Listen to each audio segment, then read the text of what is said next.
অনেকেই বলেন সাবকাবলা ওনারশিপ। সাবকাবলা এর আসল অর্থ কি এবং হোটেল ওনারশিপের ক্ষেত্রে সাবকাবলা বলতে কি বোঝায়? আসসালামু আলাইকুম, আমি Aryan, head of sales, Defender hotels and resorts limited. আজকে আমরা জানবো সাবকাবলা ওনারশিপ অথবা সাবকাবলা রেজিস্ট্রেশন আসলে কি। সাবকাবলা বলতে সাধারণত এমন একটি বৈধ মালিকানা হস্তান্তরকে বোঝায় যা সাধারণত নিবন্ধিত দলিলের মাধ্যমে সম্পন্ন হয়। যখন কোনো প্রকল্পে ফ্রিহোল্ড ওনারশিপ দেওয়ার কথা বলা হয় তখন এর অর্থ ও কাঠামো সেই প্রকল্পের আইনগত নথি, চুক্তি এবং প্রযোজ্য শর্তের উপরে নির্ভর করে। তাই সাবকাবলা শব্দটি দেখেই সিদ্ধান্ত না নিয়ে সংশ্লিষ্ট দলিল, মালিকানার ধরন এবং প্রযোজ্য শর্তাবলী ভালোভাবে বুঝে নেওয়া গুরুত্বপূর্ণ।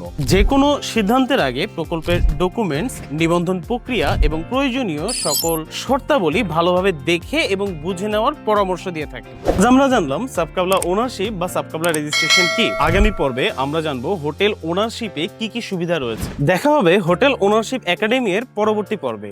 এরই মাঝখানে সাবকাবলা রেজিস্ট্রেশন নিয়ে আপনাদের যদি আরো কোনো কোশ্চেন থাকে শো করুন আমাদের কমেন্ট বক্সে। আমি আরিয়ান আহমেদ নয়ন আপনার প্রত্যেকটি কমেন্টের উত্তর দিয়ে পাশে থাকবো। ধন্যবাদ।